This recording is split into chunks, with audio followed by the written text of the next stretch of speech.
Bon, mes chers abonnés, je suis inondée de la question comment parler couramment en néerlandais? Je dois automatiser tout ce que j'apprends, je dois driller, etc. Et c'est tout à fait vrai. Bon, j'espère que cette vidéo ne va pas être trop longue, mais je vais vous expliquer comment faire parce que vous me posez des questions et par mes classes digitales et par mail et par les médias sociaux. Donc, en fait, je suis un peu perdue et je ne sais plus à qui j'ai répondu et à qui pas. Donc, première chose à dire, c'est que pour l'instant, et je dis même pour l'instant, mais le but plus tard, c'est de remédier à ça, moi, je ne donne pas de cours privés. J'ai un job, hein, je travaille, j'ai un job, donc je ne donne pas des cours privés. Et même, voilà, je ne donne pas des cours, on va dire, de néerlandais, hein. Et d'ailleurs, et ça, c'est pas parce que je me prends au sérieux, mais si je devais facturer comme je facture mes services de communication hein, dans des entreprises où je travaille, ben, ça serait beaucoup trop cher. Et il y a d'autres façons de le faire. Alors, quelles sont les façons de le faire? J'en ai déjà parlé, mais vous continuez à poser la question.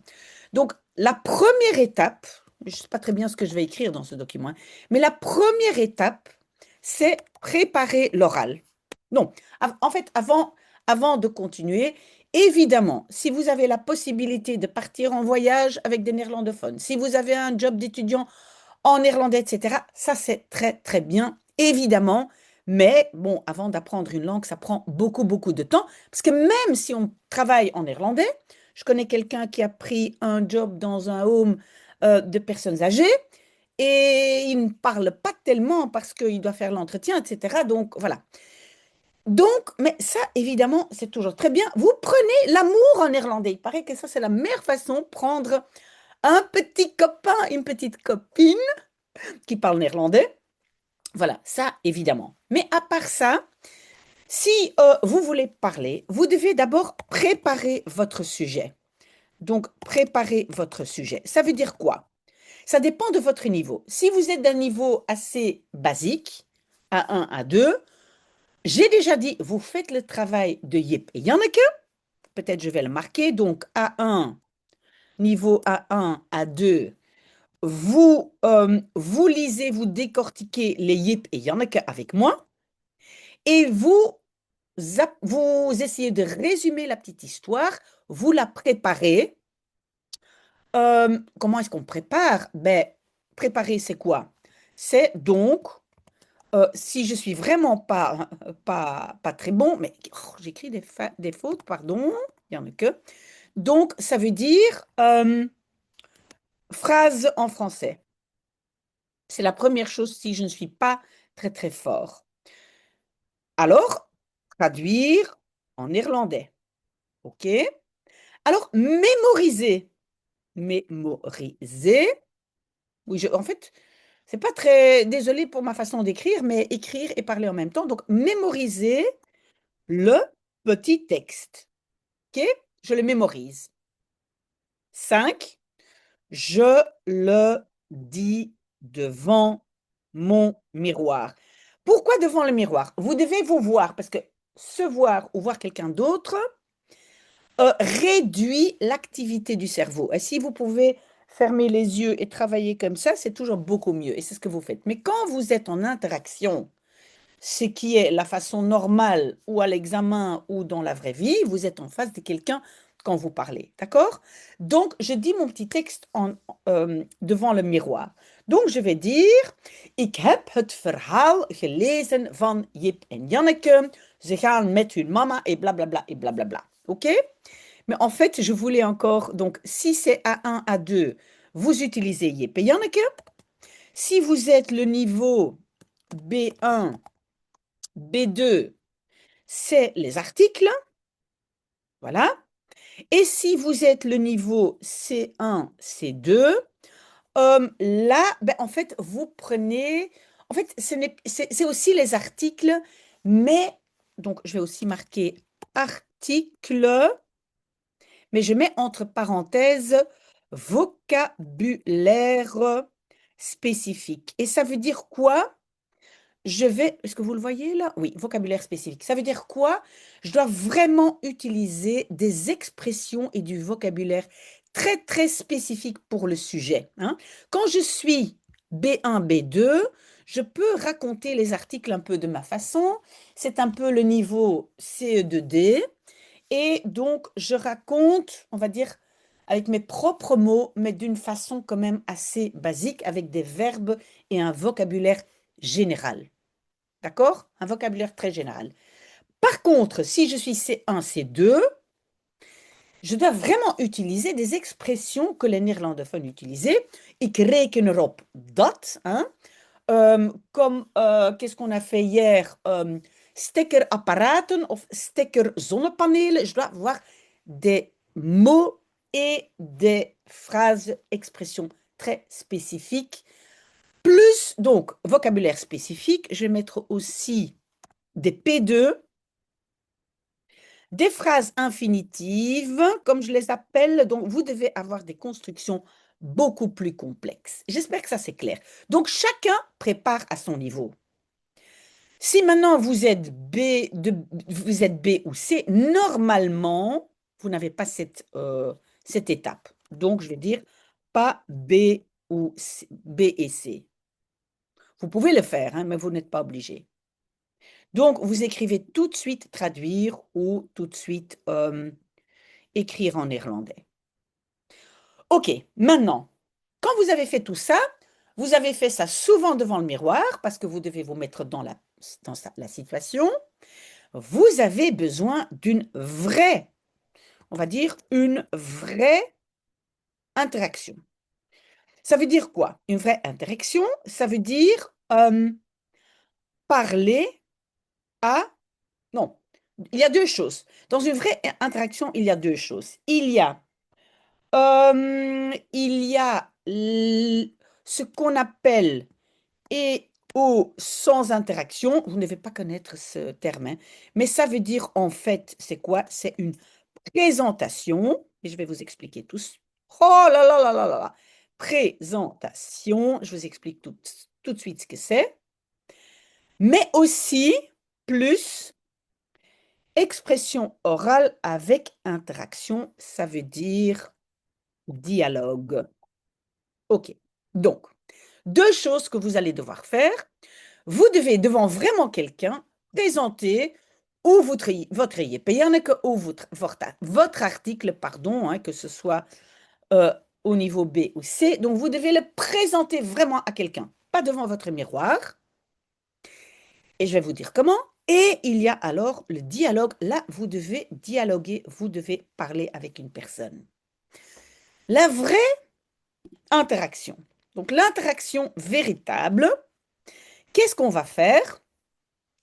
On va faire, je vais organiser moi j'appelle ça un Google Meet. Pourquoi? Parce qu'il est gratuit. Le Google Meet, tout le monde peut le faire. Et comment est-ce qu'on le fait? Je le fais déjà parce que j'ai déjà un groupe de conversation, mais il était tellement vite rempli que je n'ai pas plus de temps. J'espère que ça va être le cas une fois que j'ai mon café, mon leercafé. Mais donc, je vais organiser, si j'ai suffisamment de personnes, j'organise un Google Meet. Donc, ça veut dire que vous pouvez participer si vous recevez le lien. Je vais vous prévenir, mais probablement, je vais quand même le mettre en vidéo pour que quand même que ce soit public, mais vous pouvez cacher votre visage si vous voulez. Vous pouvez mettre un avatar, vous pouvez mettre un autre nom. Enfin bref, on discutera de ça. Vous pouvez rester dans l'anonymat, mais un Google Meet où vous présentez moi je vais dire en 2 minutes, vous avez 2 minutes top chrono, vous présentez votre sujet. C'est payant que c'est une autre histoire, c'est un livre que vous avez lu, c'est un article, mais moi, à la fin, je vais vous donner un feedback. Je peux vous dire, vous êtes encore d'un niveau A ou B ou C, attention au rejet, attention à ceci et cela. Donc, je donne un feedback. Ça, c'est une chose. Deuxième chose, c'est donc aussi un Google Meet. Et nous allons dialoguer. Et là, On peut le faire comme je le fais déjà, mais on va pas simplement papoter, parce que simplement papoter, ça n'a pas de sens. En fait, on perd énormément d'énergie pour rien. On n'a pas de résultat. À nouveau, vous faites une petite présentation et les autres qui sont dans le Google Meet vont vous poser des questions. D'accord? Et on va vraiment dialoguer. Vous allez présenter votre article et nous, on va demander, ah, est-ce que vous-même, vous avez un stekker batterij ou un stekker zonnepaneel, etc., etc. Donc, ces deux choses-là, si vous êtes dans mes classes digitales, vous avez toujours le droit de le demander. J'attends qu'il y ait plusieurs personnes. Mais donc, ça, ce sont les possibilités. Maintenant, si vous avez de l'argent, parce que moi, je suis toujours dans la gratuité. Mais donc, je vais dire, si vous avez de l'argent, si vous avez de l'argent, parce que chez moi, tout est gratuit, vous le savez, je ne veux pas qu'on paye. Quand j'aurai mon lire café, vous allez échanger vos cours avec moi. Vous allez les échanger par un travail dans mon lire café, n'est-ce pas, pour les jeunes? Mais donc, si vous avez de l'argent, qu'est-ce que vous pouvez faire? Si vous avez beaucoup d'argent, vous payez quelqu'un pour discuter avec vous et vous dites, posez-moi des questions. Hein. Ça, vous pouvez aussi le faire avec ChatGPT, mais moi, je trouve quand même que ça ne marche pas très, très bien. Faites-le quand vous êtes débutant, vous chattez avec euh, une intelligence artificielle. Donc, je vais le mettre ici. Hein. Je vais mettre discuter avec les intelligences artificielles, ok? Mais si vous avez de l'argent, le mieux, c'est vraiment, donc, payer quelqu'un pour discuter avec vous. Ça, c'est une chose. Et si vous avez moins d'argent, hein, si vous dites, OK, je veux bien payer quelqu'un, moi, je vous conseille de prendre simplement un étudiant néerlandophone, il ne doit pas être professeur, un étudiant néerlandophone, par exemple, hein, qui étudie à la VUB ou à KU Leuven, ou voilà. Et vous dites, OK, je veux 1 heure avec vous. Hein. Un étudiant le fait, je pense, pour maximum 20 euros, je pense. Et, mais pour cette heure que vous allez passer avec cet étudiant, vous allez préparer comme je vous ai expliqué. Vous n'allez pas juste là, oh, je vais simplement papoter. Non, vous préparez des sujets, surtout des sujets que vous devez maîtriser.